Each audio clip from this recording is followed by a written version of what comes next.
আসসালামু আলাইকুম dear audience, সবাই কেমন আছেন? আমি আলহামদুলিল্লাহ ভালো আছি।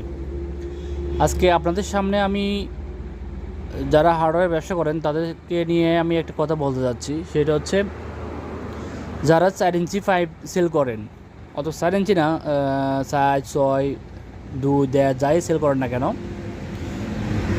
রিসেন্টলি কিছু কোম্পানি দেখলাম যে আপনার এই থিকনেস লিখছে কীরকম জানেন, 3.4 থেকে 3.8, 3.2 থেকে 3.6 বা 3.4 থেকে 3.6, মানে এরকম করে কতগুলো থিকনেস দিছে। আপনার ফ্লেক্সিবল মনে করেন, আপনার একটা মনে করেন ফোম, এটা শুইলে আপনার থিকনেসটা কমে যাবে। এটা যে ওয়েট নিচ্ছে, যে ওয়েট নেওয়ার কারণে ফোমটা কমে যাবে। এই তো আমরা যে পাইপগুলো সেল করতেছি, ওই পাইপের ভিতরে যে আপনার থিকনেস, ওইটা তো কমার বা বাড়ার কোনো সুযোগ নাই। এখানে থিকনেস তো কনস্ট্যান্ট, ওটা মানে পরিবর্তন হওয়ার তো কোনো সুযোগ নাই।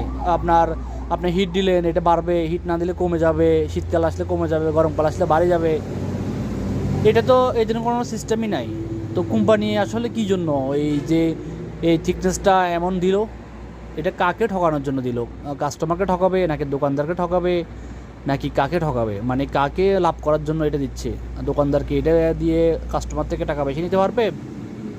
হয়তো কিছু দোকানদারে নিতে পারবে, কারণ আপনার এখানে দেওয়া আছে 3.2 থেকে 3.6। এখন অনেকে আসি বলবে যে আমাকে 3.6 দেন, এটা ধরা দিবে, 3.0 বললে এটা ধরা দিবে। তো কাস্টমারে তো অ্যাকুরেট জিনিসটা পাচ্ছে না। আপনি এখানে তো অনেকটা মানে কাস্টমারকে বোকা বানানোর একটা পলিসি। তো বক্তা অধিকার যে আছে, দেখবেন আপনি সারাক্ষণ সুপার শপে দৌড়াদৌড়ি করে, বড় বড় শপিং মলে দৌড়াদৌড়ি করে। যে মিডল ক্লাসের লোকগুলা যেখানে যায় কেনাকাটা করে, ওখানে ওরা আসে না। ওরা যাবে কোথায়? ওরা যাবে যে ওই যে যারা ধনী লোকরা যেখানে ক্রয় করে, ওখানে যায় ওরা সারাক্ষণ। তো ওদের তো ওখানে যাওয়ার দরকার নাই, ওদের কাছে টাকা আছে, ওরা টাকা খরচ করলেও সমস্যা, না হলেও সমস্যা নাই, ওদের কোনো সমস্যা নাই।